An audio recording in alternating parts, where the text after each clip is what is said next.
अब हम shock therapy के बारे में बात करेंगे और शॉक थेरेपी क्या है, क्या उसके अंदर प्रोसेस थी, क्या उसके कॉन्सिक्वेंसेस रहे और एक दूसरा टॉपिक इस रीजन में क्या क्या कॉन्फ्लिक्ट रहे। 1 मार्क्स में आ सकते हैं। हमें एक ही बात याद रखनी है कि रिस्क नहीं लेना है।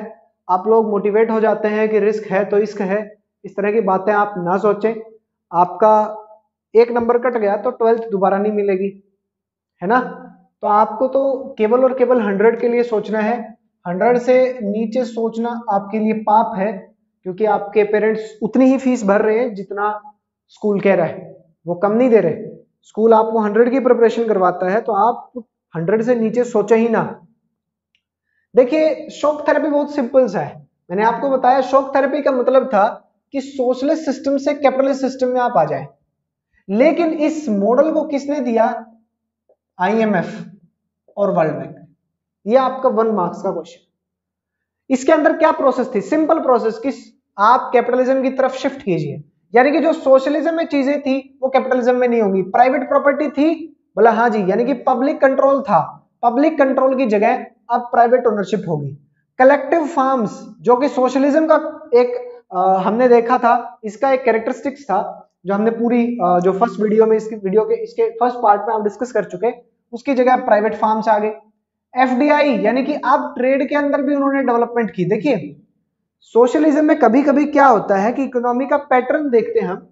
एक होती है closed economy, closed economy, economy यानी कि बाहर के सेक्टर से, रेस्ट ऑफ द वर्ल्ड से इसका कोई लेना देना नहीं है। इन्होंने कहा कि आप ट्रेड के लिए खोलिए, फॉरेन डायरेक्ट इन्वेस्टमेंट को अपने अंदर आने दीजिए। फॉरेन डायरेक्ट इन्वेस्टमेंट का मतलब होता है जब आप 51% से ज्यादा कहीं पर इन्वेस्ट करें। 51% से कम है तो उसको फॉरेन इंस्टीट्यूशनल इन्वेस्टमेंट बोला जाता है, FII। ट्रेड के लिए इन्होंने ओपन किया। डीरेगुलेशन की बात की कि आप अपनी करेंसी का डीरेगुलेशन करें। कन्वर्टेबिलिटी की बात की कि आप देखिए, पहले था गोल्ड स्टैंडर्ड, फिर ब्रिटेन वुड्स सिस्टम, और इसमें क्या हुआ कि डॉलर के हिसाब से आज आप देखें $1 ₹75, ₹67, इस तरह से ऊपर नीचे होता रहता है। तो कहते हैं आप डीरेगुलेट करते हुए अपनी करेंसी को फिक्स कीजिए। कन्वर्टेबल यानी कि स्टैंडर्ड्स के अंदर आप डॉलर के अंदर उसको लाएं, उस टर्म्स में आप उसकी वैल्यू को फिक्स करने दें। और ये कैसे फिक्स होती है, यानी कि $1 इज इक्वल टू ₹70, ये कैसे फिक्स होता है, इसके लिए इकोनॉमिक्स पढ़नी पड़ेगी। आपके पास इकोनॉमिक्स है तो ठीक है, नहीं है तो वल्लाह हबीबी, खुश हो जाइए इसी बात से। Breakup of existing trade alliances. अब ब्रेकअप का नाम सुनकर के कई लोग वैसे ही पढ़ना छोड़ देते हैं। देखो, ये जो अलायंसेस थी, यानी कि कौन सी अलायंस? कॉमकॉन। मैंने आपको पढ़ाया था, आपकी बुक में एग्जांपल नहीं है बट नेसेसरी था।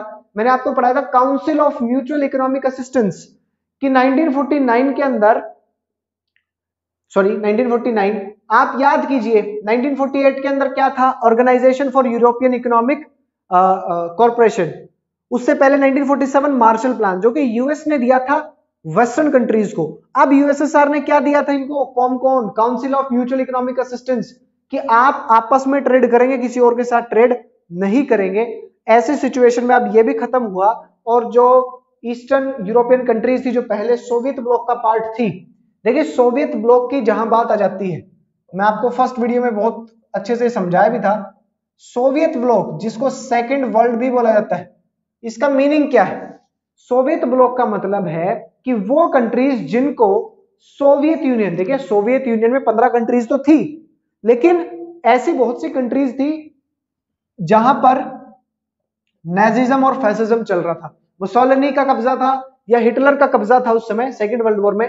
तो वो कंट्रीज जिनको यूएसएसआर ने इंडिपेंडेंस दिलवाई थी, उन कंट्रीज का इकोनॉमिक और पॉलिटिकल सिस्टम यूएसएसआर के अकॉर्डिंग बन गया, यानी कि सोशलिज्म और कम्युनिज्म अपना लिया गया, तो वो सोवियत ब्लॉक का पार्ट बन गई। वॉर्सो पैक्ट के अंदर इनको ला लिया गया। अब इसका कॉन्सिक्वेंसेस देखें तो शॉक थेरेपी जब आती है तो सबसे बड़ा था कि largest garage sale. Largest garage sale क्या हुआ कि यूएसएसआर ने अब कहा, रशिया ने कहा कि लीजिए, ये कहां पे हुई थी? रशिया में, कि ये लीजिए जी, इंडस्ट्रीज को इन्होंने बेचना शुरू किया। तो इंडस्ट्रीज की वैल्यू जो फिक्स की गई, मान लो इन्होंने कहा कि भाई 1 करोड़ से शुरुआत हो रही किसी चीज की, 1 करोड़ पे किसी ने खरीदा ही नहीं, सारे के सारे। भाई इन्होंने क्या किया कि गैरेज सेल यानी कि सेल में पार्टिसिपेट करने के लिए सभी लोगों को वाउचर्स दे दिए गए कि आप सब लोग वाउचर लें और आप सब लोग पार्टिसिपेट कर सकते हैं। लेकिन कुछ अमीर लोगों ने, उस समय पैसा तो था ही नहीं लोगों के पास, तो पैसा दिया इन लोगों को और इनके वाउचर्स इकट्ठा कर लिए। मान लीजिए मेरे पास 1 लाख वाउचर्स हैं, तो मैं 1 लाख लोगों की जगह में अकेला हूं। तो ऐसे कर करके बहुत कम लोग थे और उन्होंने डिसाइड किया कि 1 करोड़ रुपए तो लेंगे ही नहीं, इससे कम में कंपटीशन करेंगे। 70 लाख बोलेंगे, 80 बोलेंगे, 85 बोलेंगे, ऐसे 1 से कम रखेंगे। तो ऐसे में अंडर वैल्यू करके बहुत बड़ी बड़ी कंपनीज को बेचा गया, इंडस्ट्रीज को बेचा गया, तो लार्जेस्ट गैरेज सेल बोला गया। दूसरा कि रूबल की वैल्यू गिर गई। देखिए रूबल जब ज्यादा सर्कुलेशन में आया, तो जब लोगों के पास ज्यादा पैसा है तो उस सिचुएशन के अंदर इन्फ्लेशन अपने आप बढ़ जाती है। जब ज्यादा पैसा हो जाता है हमारे पास, तो उस सिचुएशन में क्या होगा कि मान लीजिए आपके पास, आपने जो प्रोडक्शन की, या मैं आपको मान लेता हूं कि सप्लाई जो है मार्केट के अंदर, वो सप्लाई है मैं इस मार्कर की बात करता हूं कि ये मार्कर एक मार्कर है, इसकी सप्लाई 1 है, इसकी पर यूनिट प्राइस जो है, इसकी प्राइस है जी 10 रुपीज, तो 10 रुपए प्राइस के ऊपर इसको खरीद लिया जाएगा, ठीक है। लेकिन अगर मेरे पास 10 रुपए होंगे तभी खरीदूंगा, और एक ऐसी सिचुएशन आ जाए जब मेरे पास बहुत सारा पैसा है, मेरे पास 100 रुपए है, मैं भी इसको खरीदना चाहता हूं और भी बहुत सारे लोग इसको खरीदना चाहते हैं, एक ऐसी कंडीशन जहां पैसा बहुत सारा है, पैसे की सप्लाई तो बहुत ज्यादा है, चीजों की सप्लाई कम है, ऐसे में उन चीजों के दाम बढ़ जाएंगे। तो ऐसे में इन्फ्लेशन आता है। और रशिया के अंदर देखने को मिला कि रशिया के 500 में से हाफ बैंक्स बैंकरप्ट हो गए। इनकम बैंक रशिया का सेकंड लार्जेस्ट बैंक था, वो भी बैंकरप्ट हो गया। वेलफेयर सिस्टम खत्म हो गया। देखिए ये ग्लोबलाइजेशन के अंदर आएगा कनेक्टिविटी। वेलफेयर स्टेट का मतलब था कि कल्याणकारी राज्य जो था, यानी कि जो सब्सिडी वगैरह थी, जो नेसेसरी चीजें सब्सिडाइज करके दी जा रही थी, वो सब खत्म कर दी गई। अब प्राइवेट सिस्टम था। तो जब गरीब लोग थे, जो पुअर्स थे, जो पहले बहुत चिल्ला रहे थे कि यूएस में बहुत अच्छा सिस्टम है, अब वो बहुत परेशान हो गए इस चीज से। फूड इनसिक्योरिटी, भाई कलेक्टिव फार्म्स खत्म हो गए, अब फूड इनसिक्योरिटी डेवलप होने लगी, प्राइवेट ओनरशिप थी, अब वहां पर तो वो अपने पास स्टोर करके रख रहे थे। फिर एक माफिया मर्ज हो गया, वाउचर्स को लेकर के, ब्लैक मार्केटिंग को लेकर के, इन सब फूड इनसिक्योरिटीज के पीछे भी यही था।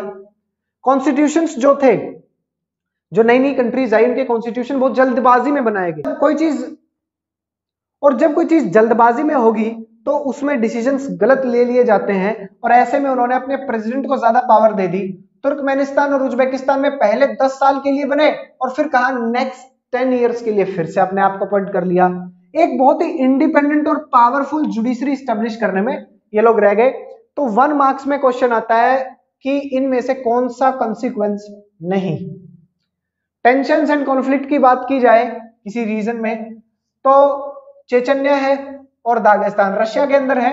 चेचन्या रेबल्स में आपको मैं एक बात बता दूं, एक बार रशियन प्रेसिडेंट थे व्लादिमीर पुतिन, और एक किसी सिनेमा हाउस के ऊपर, सिनेमा हॉल के अंदर चेचन्या रेबल्स चले गए, लोगों को बंदी बना लिया, and mister Vladimir Putin said कि आप जहरीली गैस छोड़ दीजिए। कहते सर लोग मर जाएंगे। कहता है पुतिन को कोई नहीं हरा सकता, पुतिन को कोई दबाव में नहीं डाल सकता।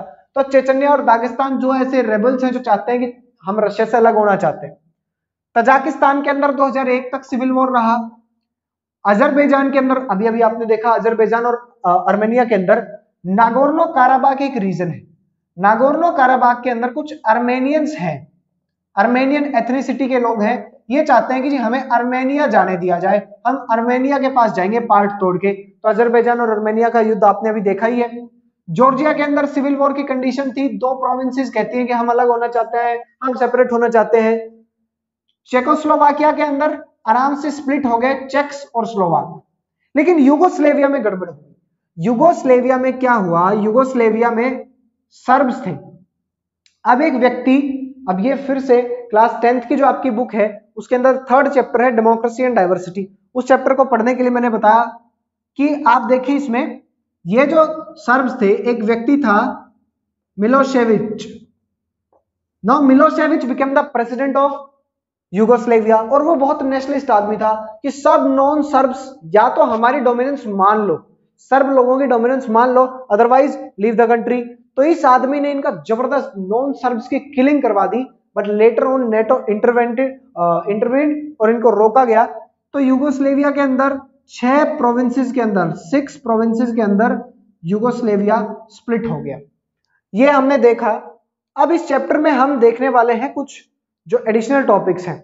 गल्फ वॉर है, उससे पहले CIS है, बहुत सीक्वेंस में है। शॉक थेरेपी आई, वो कंट्रीज आपको याद है ना, 15 में से 12 ने कह दिया था कि हम CIS का पार्ट बनेंगे। तो हम देखेंगे कि CIS की फॉर्मेशन, अफगानिस्तान वॉर और गल्फ। अब हम देखेंगे कॉमनवेल्थ ऑफ इंडिपेंडेंट स्टेट्स। देखिए, जो चीजें हमारी बुक में हैं हम उनको पढ़ लेते हैं। जब भी हम टेस्ट होता था, रिवाइज करते थे, तो हम अपनी बुक की चीजों को रिवाइज कर लेते थे। जब हम किसी चीज को रिवाइज बार बार कर रहे हैं तो हमें समझ में आ जाती थी। हम उसको क्यों कर लेते थे कि यार इससे क्वेश्चन आएंगे, तो इससे आंसर नहीं हो पाया तो उसकी भरपाई वहां से हो जाएगी। लेकिन आपको ऐसा नहीं करना है। CIS से जो क्वेश्चंस बन सकते हैं वो यही है, इसके अलावा कुछ नहीं बनेगा। CIS में थोड़ा सा ध्यान देने की जरूरत है, बड़ा आसान सा है। CIS है क्या? A regional intergovernmental organisation. Intergovernmental यानी कि बहुत सारी गवर्नमेंट्स के बीच में एक, इंटर गवर्नमेंटल यानी कि एक से ज्यादा गवर्नमेंट्स इसके अंदर जो है सम्मिलित हैं, that supports each other in, कौन कौन से हिस्सों में एक दूसरे के साथ कोऑपरेट करती हैं, वो एक दूसरे की हेल्प करती हैं, वो है भाई। इसको कोई ज्यादा बड़ा नहीं है, जैसे सार्क है, जैसे और चीजें थी, वैसे ये है। Political, economic, military, humanitarian, environment, cultural, ये सब कहने की बातें होती है, दिखाने की बातें अलग होती हैं, अंदर की बातें अलग होती हैं। इन सब चीजों के ऊपर ये सपोर्ट करती है। इसकी फॉर्मेशन डेट है 21 दिसंबर 1991। अब देखिए 25 दिसंबर 1991 को जो है सोवियत यूनियन ऑफिशियली एंड हो गया था। अब इसकी फॉर्मेशन में 2-3 चीजें देखनी। पहला है बेलोवेजा अकॉर्ड्स। बेलोवेजा अकॉर्ड्स जो है वो 8 दिसंबर 1991 को होता है। यूक्रेन, बेलारूस और रशिया, आपकी बुक में लिखा हुआ है, वो तीनों आते हैं, बताते हैं कि जी सोवियत यूनियन खत्म हो गया है, कम्युनिस्ट पार्टी को बैन कर दिया गया है। वो एक्चुअल में कहां की घटना है? वो बात कर रहा है 8 दिसंबर 1991 की बात चल रही है। बेलोवेजा अकॉर्ड्स में क्या हुआ, इन लोगों ने साइन किए उसके ऊपर, इन 3 कंट्रीज ने, और कहा कि USSR अब खत्म होगा और USSR का सक्सेसर जो होगा, जब उसकी जगह लेगा, वो होगा CIS, Commonwealth of independent states. और 21 दिसंबर 1991 में, याद रखिए मैंने आपको एक बात बोली थी, 15 रिपब्लिक्स में से 12 रिपब्लिक्स ने यह कहा कि हम CIS को ज्वाइन करेंगे, और यहां पर वो सब आ गए। उसको बोला गया एल्मा एटा प्रोटोकॉल। एल्मा एटा प्रोटोकॉल साइन होता है Armenia, Azerbaijan, Kazakhstan, Kyrgyzstan, Russia, Ukraine, Moldova, Tajikistan, Turkmenistan इसको साइन करते हैं और इसके पार्ट बन जाते हैं। और डेवलपमेंट के बाद आज इसके मेंबर्स को अगर हम देखें प्रेजेंटली, तो इसके 12 मेंबर्स है। जो क्वेश्चन बनेगा 1 मार्क्स का क्वेश्चन बनेगा, क्योंकि 12 नाम याद रख पाना काफी बार मुश्किल हो जाता है। देखो इसकी एक सिंपल सी बात, पहले 3 तो सीधे याद रखने हैं, रशिया, यूक्रेन और बेलारूस। इसके साथ एक चौथा और याद कर लीजिए, जॉर्जिया। ये 4 नाम याद होने के बाद तो बहुत सीधा है। आर्मेनिया, अजरबैजान, ये आपको अभी अभी रिसेंट वॉर हुआ है, ठीक है जी। Kyrgyzstan, Kazakhstan, Uzbekistan, Turkmenistan, Tajikistan. तो आपको ये बात देखनी होगी कि आप ध्यान से देखें तो 2 A वाले हैं, 2 K वाले हैं, 2 T वाले हैं, 2 U वाले हैं, और रशिया, बेलारूस, मोल्डोवा और जॉर्जिया, ये आपको 4 अलग से याद करने हैं। इसको किसी भी तरह जब आप बार बार इसको पढ़ेंगे और खुद से रिवाइज करेंगे ना, तो डेफिनेटली आपको याद हो जाएंगे। अब हम देखें तो इस्टेब्लिशमेंट के बाद इन्होंने 1993 में 22 जनवरी को इन्होंने अपना चार्टर साइन किया।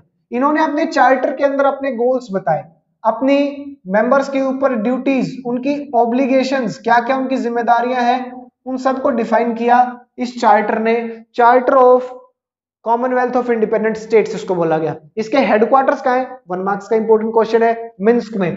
देखिए इनकी करेंसी ऑफिशियली ऐसे तो कोई खास वो नहीं है कि बॉर्डर कंट्रोल ना हो, बट इनके अंदर करेंसी है सोवियत रूबल, जो सोवियत के टाइम पे चलती थी वो करेंसी है सोवियत रूबल, इतना इंपॉर्टेंट नहीं है।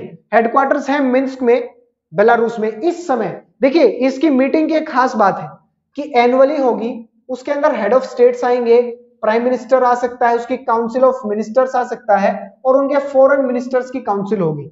लेकिन इनमें एक खास बात है कि एनुअली जब होगी तो हर CIS कंट्रीज के मेंबर जो है, उन मेंबर कंट्रीज की कैपिटल सिटी में होगी, ये क्वेश्चन है 1 मार्क्स का कि मीटिंग कहां होगी, रोटेशन होगा और कैपिटल सिटीज में होगी।